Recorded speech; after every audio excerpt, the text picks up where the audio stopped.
Vintage Seiko is the most confusing, most rewarding, and most rabbit hole-shaped corner of the entire watch collecting world. And the fact that most people still don't know about it is either the best kept secret in horology or a collective failure of the watch press. Probably both. Here's the thing.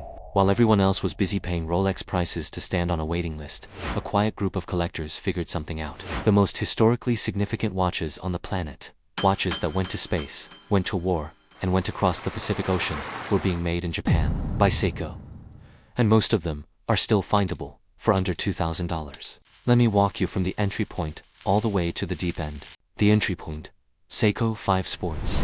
Seiko has always been a brand for the people, and nowhere is that more obvious than the Seiko 5, a line of automatic watches that costs roughly the same as a decent dinner out. Vintage examples from the 1970s, with bold dials, cushion cases, and day-date displays.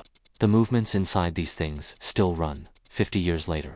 The one with the movie, Seiko 6105, Willard.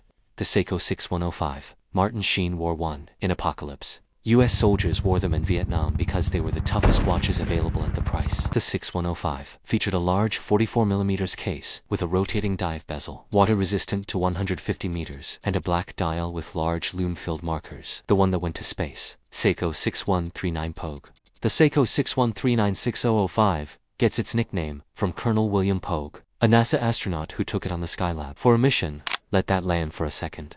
This watch went to space. Not on a NASA contract, not as official equipment. Pogue bought it himself, with his own money, and decided it was the best watch for the job. An astronaut with access to any watch in the world chose a Seiko chronograph. A chronograph, meaning it has a built-in stopwatch for a mission in orbit. The deep end.